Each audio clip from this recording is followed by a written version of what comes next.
Hey guys, working on Louisiana Jake's K20 here tonight. Just about wrapped up with these firewall mods. And this is all necessary due to this. This is a 555 Big Block Chevy, aftermarket block, big old aftermarket aluminum cylinder heads. Got some crazy roller tip rockers underneath these big old tall valve covers. It's all needed, but presented a pretty big issue because this is mounted in the stock engine location. And if you guys know these trucks, 67 to 72 four-wheel drives, they never came with big blocks factory. They only had small blocks, inline sixes, and big block V6s, you know, in the early year GMCs. So a big block V8 doesn't fit. This is because they're mounted farther back up against the firewall, and Chevy did this for better clearance to the front and diff, better weight distribution, and a better angle on the front driveline. So a lot of people have put big blocks in these trucks before, and the most common route is you just move the engine, the whole drivetrain forward, and it kind of alleviates the firewall clearance issue. A normal big block with just normal valve covers and everything actually fits not too bad with a little bit of clearance in here and there, but I mean, this thing is, it's huge. It's just freaking giant. We got another, 3 to 4 inches of valve cover, above a stock, shallow, tin valve cover. So, yeah, it presented a lot of work here. And the reason I did all of it is because this truck was at a different shop before it was here. And the guys that were building it, they didn't know this issue or about these, these trucks factory, that they didn't come with these motors or it wouldn't fit. So they were rocking and rolling, and they just jammed this motor and trans the T-case in here, and they just started building everything around it. So it's got some really nice, wicked, TIG welded, mandrel bent exhaust. It's just beautiful. It snakes around this T-case here and is really close. And they had new drive lines made for the front and rear for it already where it's at. And yeah, so I mean, this motor, they pumped the fuel lines and everything.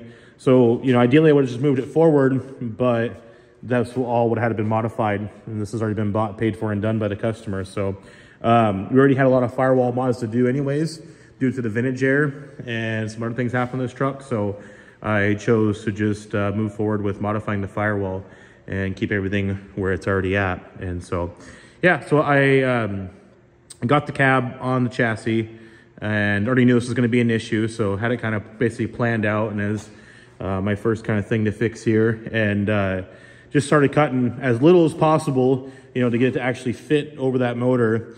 But also taking consideration, I mean, those valve covers got to be able to come off too. It's one thing just to fit.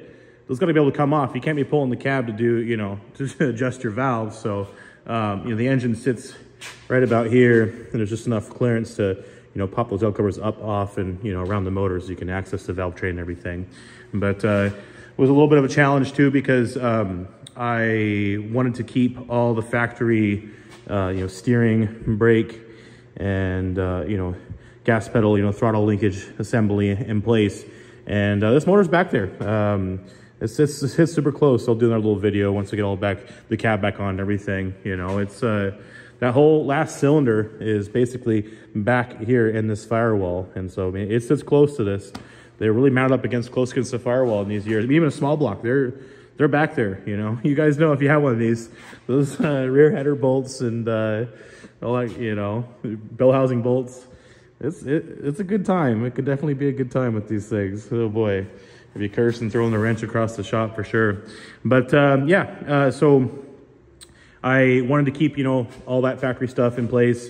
And also, since we're running vintage air, I had to kind of get that in place and, build those paper templates that I did first, kind of around the vintage air first, made sure it fit. And then I pulled the cab back off and made them out of steel and welded it up. So yeah, cab's going back on and kind of continue on with more work on the truck. So it's got ORD springs, the 4-inch ORD kit, crossover steering, big old aluminum Griffin radiator, I believe it is. Try to keep that big block cool. Should do a good job.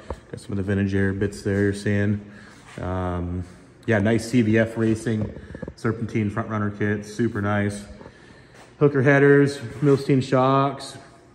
This should be a ripper, when it's all together. 555 cubes of Big Block Chevy horsepower. Should definitely have a couple ponies for sure. owner said that his engine builder said it should be around 650, 700 horse. So yeah, definitely gonna be a ripper. Just got the cab back on. Thought doing a little video here showing why all that work was necessary.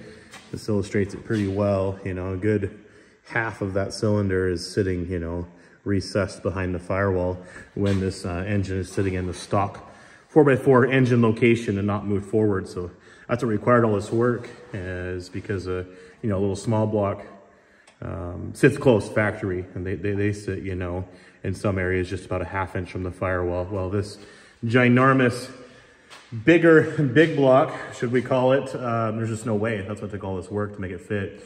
And it does look a little uneven. That's because it is. That one is farther back, of course, because, you know, the offset of the tightening rods, so that they start with that cylinder, then this one, that one, that one, that one. So, you know, naturally that head sits farther back. So that required more of a recess. And this one, I couldn't really make it even and recess as much because I wanted to retain all the factory, you know, gas pedal linkage and everything.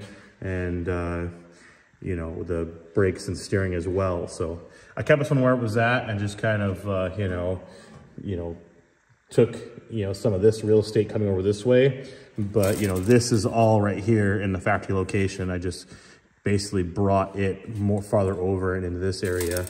You can see kind of a little shot inside illustrates it as well, you know.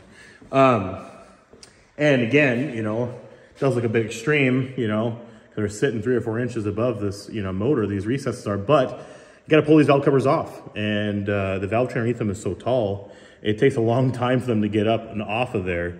You know, we can't be pulling the cab to do a, you know, valve adjustment on this thing. So there's plenty of room now, and it's enough room a guy can work around and everything. And I kind of wanted to keep it, you know, at least somewhat factory looking, and maybe a guy will have to look twice before he noticed what was done here.